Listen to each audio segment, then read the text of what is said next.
Bitwarden est un gestionnaire de mots de passe sécurisé, facile à utiliser. Il permet de stocker en toute sécurité tous les mots de passe, les cartes de crédit, les identifiants et d'autres informations confidentielles, ce que vous voulez. Il est disponible sur plusieurs plateformes, il permet la synchronisation automatique des données entre les différents appareils de l'utilisateur, tablette, ordinateur, téléphone, Windows, Linux, macOS, Android, iOS, tout est supporté par Bitwarden. Il propose également des fonctions avancées comme la génération automatique de mots de passe très forts, la vérification, la sécurité des mots de passe déjà existants, ainsi qu'une analyse en ligne pour savoir si vos emails ont fuité quelque part sur Internet. Vous serez averti et vous pourrez réagir.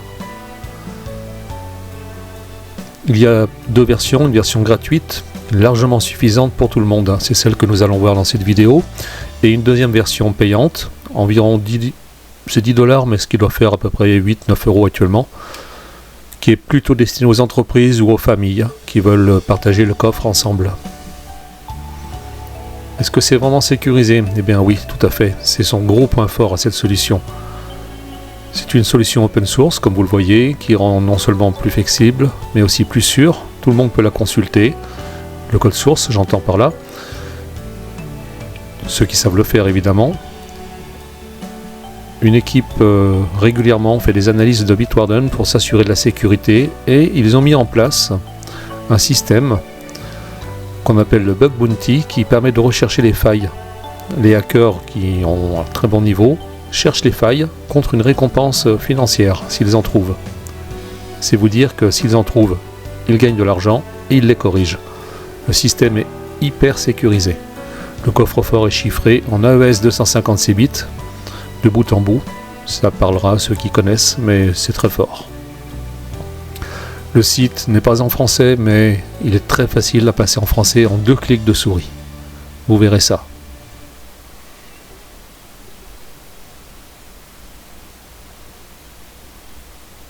Concernant l'évolution de Bitwarden, eh bien, il n'y a aucun problème. Ils sont leaders.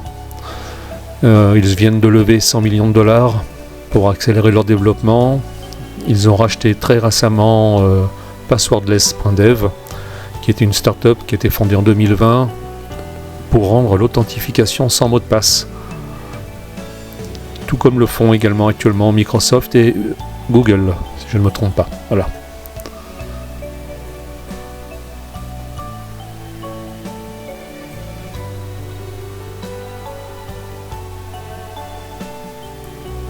Bon, on va pouvoir y aller.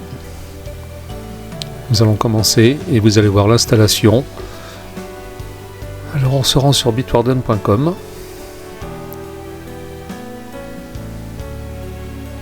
Vous cliquez sur Get Started.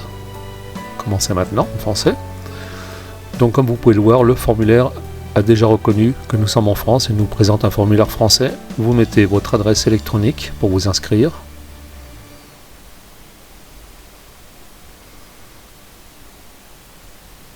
Le nom, vous mettez ce que vous voulez, c'est comme ça que le logiciel va vous appeler, donc votre prénom peut suffire amplement.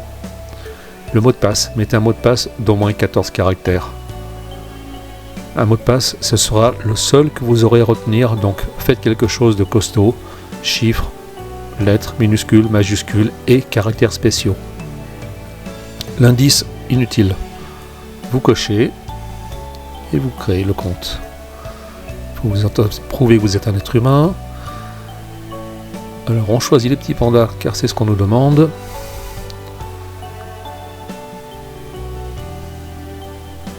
On clique sur créer son compte. Et nous voilà, maintenant le compte vient d'être créé. On va donc s'authentifier sur l'interface sur le web. Je vous montrerai après comment l'avoir directement sur votre bureau par une application.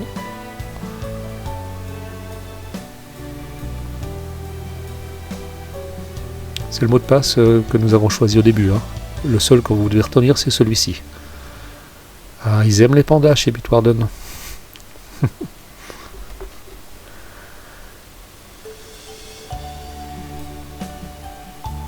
Nous y voilà.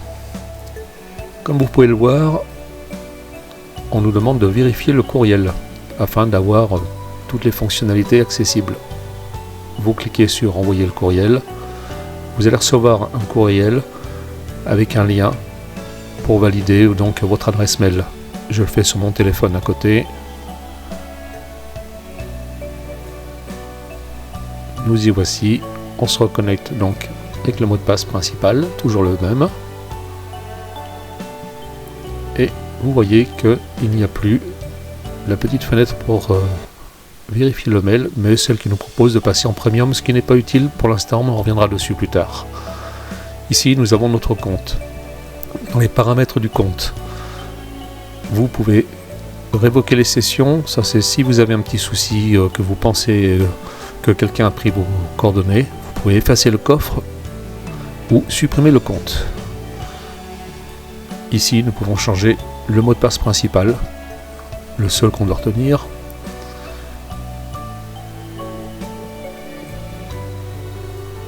On reviendra tout à l'heure sur l'authentification à 2 facteurs qui permet de sécuriser votre accès encore mieux.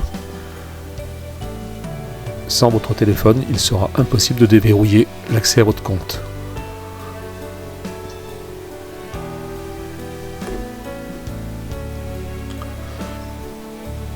Alors là, c'est tout dans l'anglais. On le passe en français. Si vous êtes sous Chrome, un petit clic droit sur le bureau et traduire en français, vous cliquez dessus et automatiquement les pages seront en français. Vous avez un gros menu sur la gauche qui vous explique tout de A à Z. On ne va pas tout regarder en même temps, ensemble, mais vous pourrez revenir consulter des choses si vous le souhaitez. Vous allez voir, c'est très simple, très intuitif.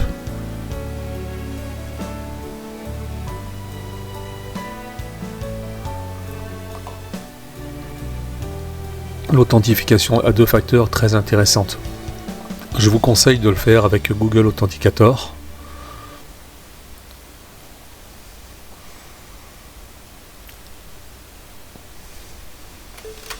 Celui-ci. Google Authenticator. J'en ai essayé plusieurs, celui-ci va très bien. On est obligé de s'authentifier à nouveau. Mesure de sécurité.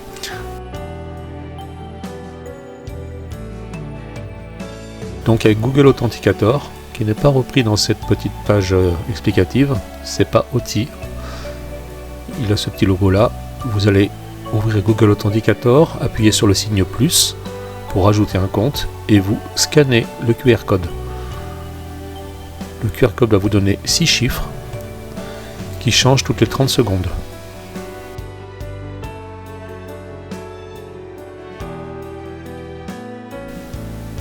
Voilà, je suis connecté, il est activé. C'est-à-dire que maintenant, à chaque fois que je vais me reconnecter, je devrais passer par mon téléphone pour déverrouiller. Petite démonstration, je me connecte, je mets mon mot de passe principal. Contrairement à tout à l'heure où je suis rentré directement sur l'interface, là, je dois saisir le code de vérification à 6 chiffres depuis mon application Google Authenticator. Ce code change toutes les 30 secondes. Je viens de le mettre, et voilà. Ainsi, même si quelqu'un prenait votre login et votre mot de passe, il n'aura pas votre téléphone en même temps, il ne pourra pas aller voir vos mots de passe. Ça, je vous recommande vivement de le mettre, c'est très pratique et très sécurisé. Nous pouvons régler le délai d'expiration du coffre entre 1 minute jusqu'à 4 heures, bien personnalisé. Tout à l'heure, on verra en passant par les interfaces, par les plugins de navigateur, qu'il suffit de simplement se déconnecter du navigateur pour verrouiller le compte, le coffre. C'est aussi beaucoup plus simple. Il y a plein de petites choses, je vous laisserai regarder. Il reconnaît la langue française par défaut, mais on peut le mettre en français, voilà, pour être sûr. Il y a plein de petits détails, on peut très bien survoler. Le thème, c'est comme vous voulez. Thème sombre, personnellement je préfère le thème sombre, je crois que pour la vidéo il vaut mieux se mettre en clair. Donc je vais me remettre en clair.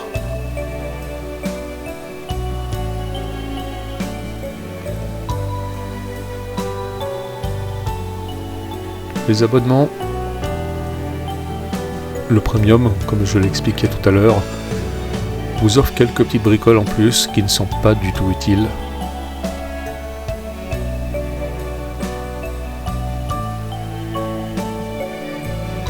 ça, vous regarderez, ça ne sert à rien. Enfin, je ne l'utilise pas, je n'en vois pas l'utilité.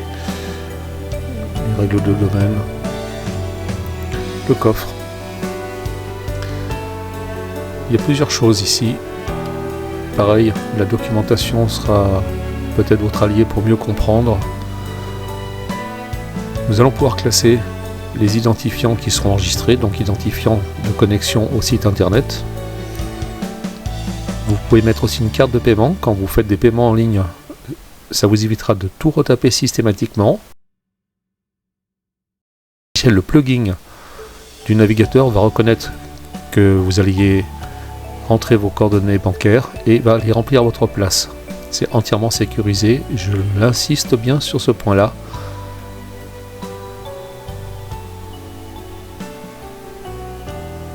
On peut mettre également ses papiers, carte d'identité, passeport, etc.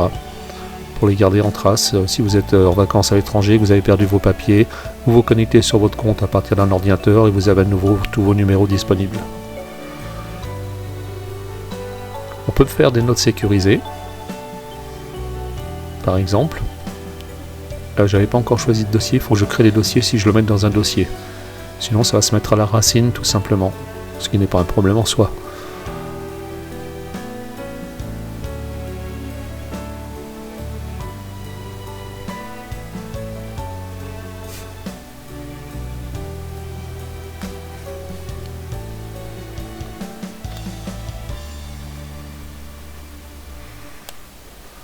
Ça peut être pratique si vous n'avez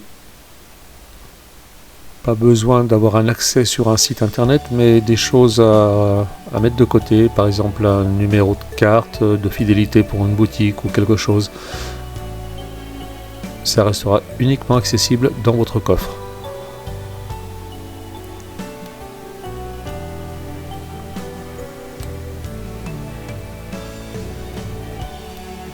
On pourra également transmettre, tout à l'heure on va regarder les send, qui permet d'envoyer un message hyper crypté. En fait la personne va recevoir un lien qui le renvoie sur votre coffre, sur une page spéciale pour consulter le lien, plutôt que d'envoyer un mot de passe par email, ce qui n'est absolument pas sécurisé. Les emails sont en clair sur le réseau internet. Donc sécurité, sécurité. On peut mettre des pièces jointes. Les pièces jointes, on ne peut pas le faire sur la version gratuite. C'est uniquement quand vous êtes en version payante.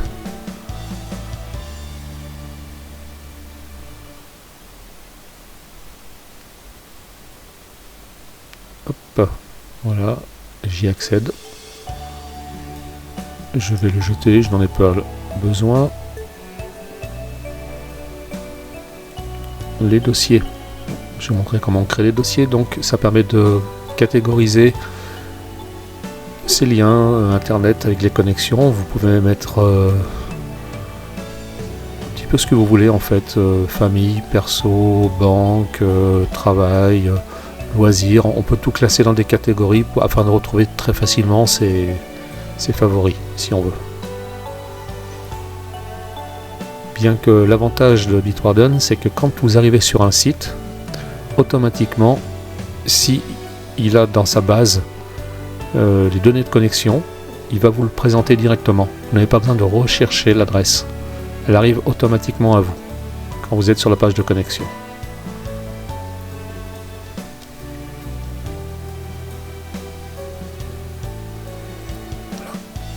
Donc, là, par exemple, si je recrée à nouveau un élément, je peux le mettre dans un dossier précis. Par exemple, l'accès à mon PC de bureau. Oups.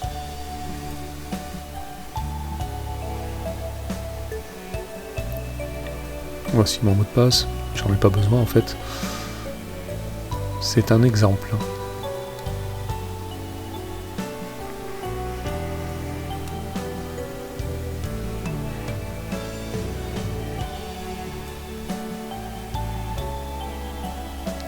On voit qu'il n'est pas dans famille.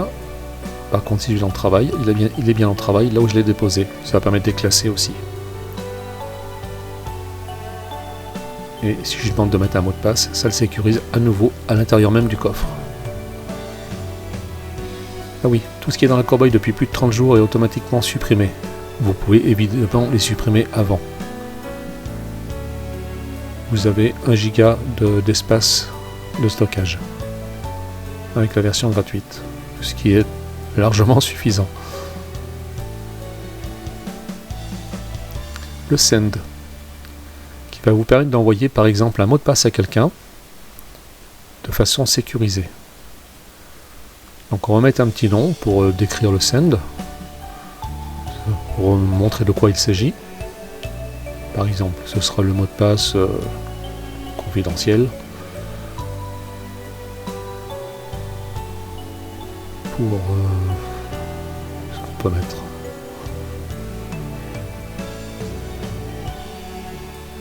Pour l'accès au site, par exemple. Là, on peut mettre un texte. Voilà. Salut, comme prévu. Je te donne le mot de passe.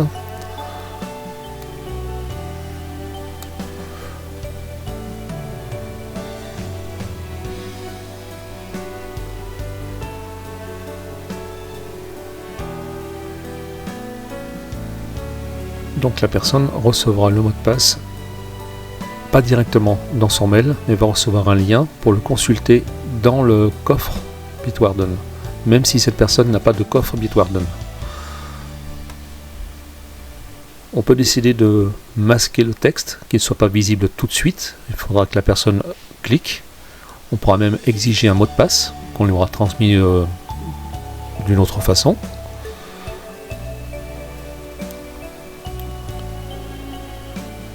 La suppression, on peut décider que le send en question s'effacera automatiquement au bout d'une heure. Il faut qu'il soit consulté, c'est la date d'expiration, avant un certain temps. Si je le mets par exemple à 1 heure, passé 1 heure, si la personne ne l'a pas consulté, il disparaît.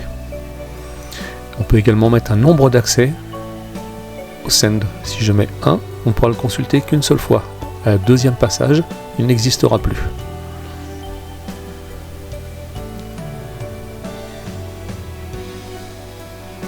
C'est un petit peu comme dans Mission Impossible, attention, ce message s'autodétruira après la lecture. On peut laisser une note.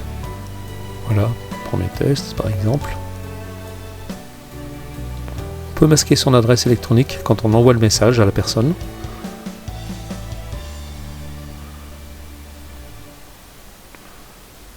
On va faire un petit test. Je copie le lien du send. Ça c'est ce que j'aurais envoyé, donc.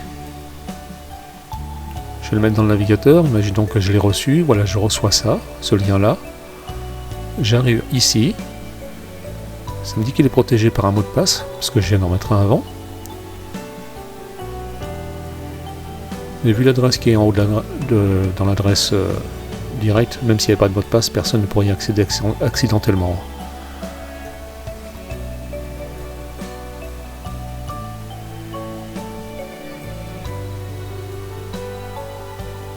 Et je fais afficher, et voilà, je vois le message en question que j'avais laissé. J'ai pas laissé le mot de passe dedans, mais bon, vous avez compris le principe.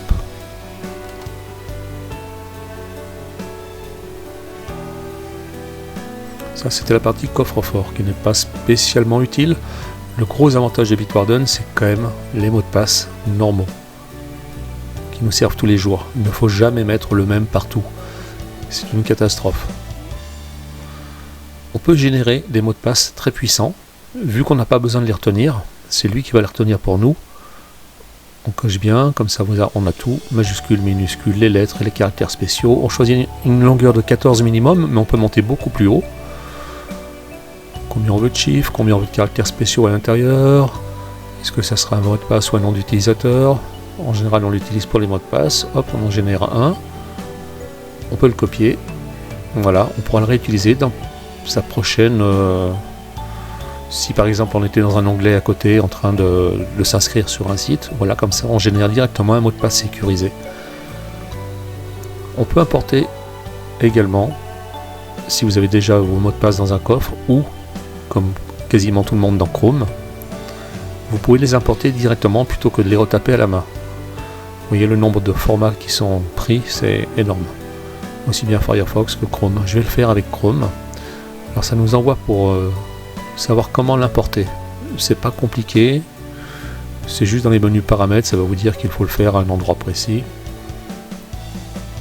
Tout ça, ce sont des choses premium, sauf celle-ci qui permet de voir les fuites de données, savoir si votre adresse a été compromise, par exemple, dans les moteurs de recherche ou autre. Vous voyez l'adresse que j'ai utilisée, je peux vérifier s'il y a des fuites dessus. Une bonne nouvelle, elle n'a jamais été trouvée dans aucune fuite de données. Donc mon adresse est saine.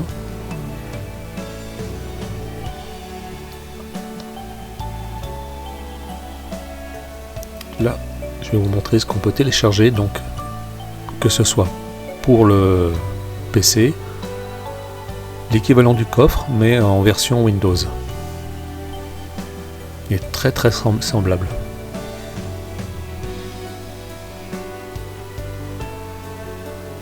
Là je suis sous Chrome, hein. C'est pour ça que la modification de traduction n'est pas terrible.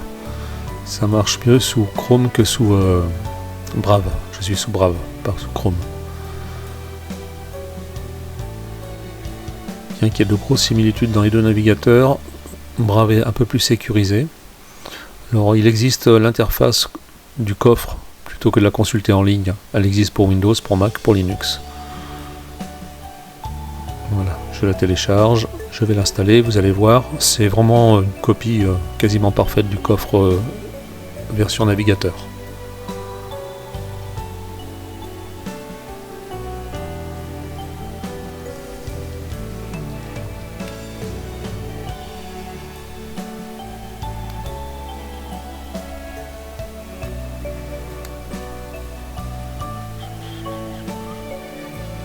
Donc je dois me connecter, je mets mon adresse électronique, qui est le login, comme on appelle. On peut cocher se souvenir du courriel, ça évite de le retaper à chaque fois, on n'a que son mot de passe à mettre. Je fais continuer, je mets mon mot de passe principal, 14 chiffres minimum, comme je vous l'ai donné. Et là, ça me demande le code de vérification que j'avais mis tout à l'heure sur l'application Google Authenticator. Je l'avais laissé ouvert, il se régénère automatiquement toutes les 30 secondes. Et voilà. Vous voyez, le coffre est relativement similaire à ce qu'on a vu sur l'interface du web. Pour l'instant, il n'y a pas de données à l'intérieur. Hein. On va en mettre. Les identifiants, pour l'instant, il n'y en a aucun. On peut en ajouter manuellement. Vous allez voir tout ça en fait. C'est pas compliqué.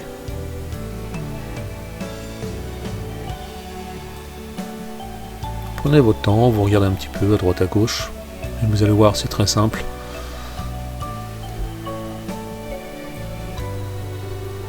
Voilà, le délai d'expiration du coffre au redémarrage en fait du navigateur, c'est-à-dire qu'à chaque fois que je ferme mon navigateur, il se ferme également. Si je rouvre le navigateur, il faudra que je me réauthentifie. C'est une sécurité. Si quelqu'un vient derrière vous sur une machine et que vous avez consulté votre coffre, il ne pourra pas y accéder. Pour les navigateurs web, tous les navigateurs présents ici possèdent des extensions. Très très pratiques, il faut les mettre. Ça c'est indispensable. Vous allez voir, ça en fait c'est ce qui fait tout. Donc là je vais l'ajouter. Ça me dit ajouter à Chrome bien que je sois sous Brave, mais c'est la même extension. Elle est compatible avec les deux.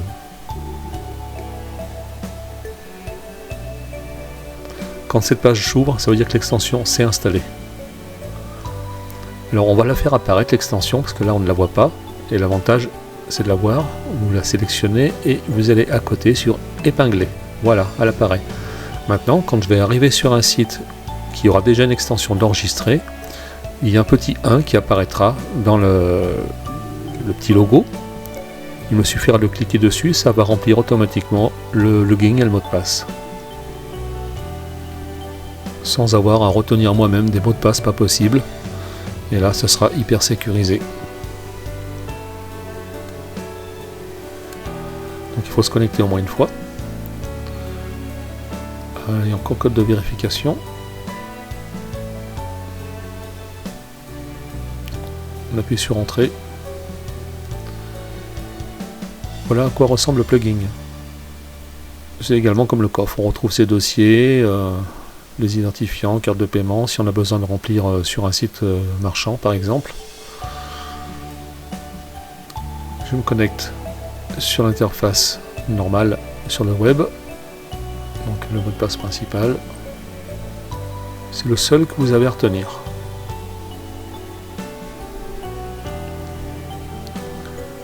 Puis Google Authenticator.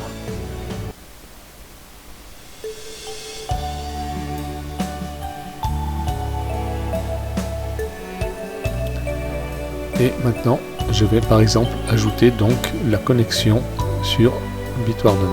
Vous voyez, l'adresse est déjà automatiquement posée. Je remplis mon nom d'utilisateur, puis mon mot de passe. Et là, je peux également générer un mot de passe très fort. Mais sur Bitwarden, ça voudra dire qu'il faudra que je me rappelle pour le retaper.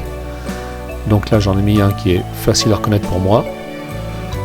Mais sur les autres sites, faites générer un mot de passe et vous êtes tranquille. Et on enregistre. Voilà, il est marqué. Et vous voyez que le petit logo en haut possède le chiffre 1. On voit également qu'il vient d'apparaître dans le coffre. Si je me déconnecte, vous voyez le petit 1, je clique, je sélectionne, hop, je fais continuer. Là, je suis obligé de le faire en deux fois parce qu'il y a deux pages différentes. Là par contre je ne peux pas passer parce qu'il me faut toujours le code Google Authenticator, et voilà. Sur le principe, vous avez vu comment on faisait pour rentrer une adresse. L'adresse se rentre automatiquement, on a juste à mettre son login et son mot de passe. Comment importer les données? À partir de... je vais prendre Chrome. Je clique sur l'aide. L'aide est en anglais, un petit clic droit, traduire en français, et nous y voici. Donc pour exporter de Chrome, c'est très simple. Il nous le dit dans la barre d'adresse que l'on va joindre en mettant ceci, cette petite ligne dans la barre d'adresse de Chrome. Ça va nous donner l'accès aux préférences directement au niveau mot de passe. On peut les exporter.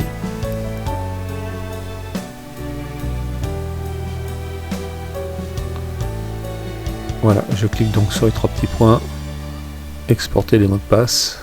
Il va me faire un fichier avec tous les mots de passe que j'ai. Donc la sécurité de Google, il me demande aussi mon mot de passe Google.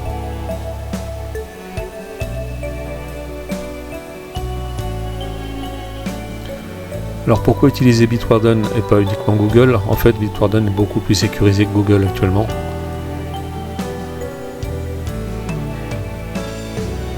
Et voilà.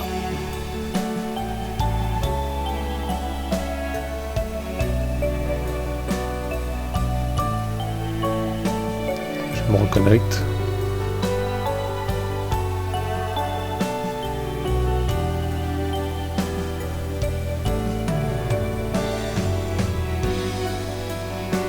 Je vais maintenant importer mon fichier.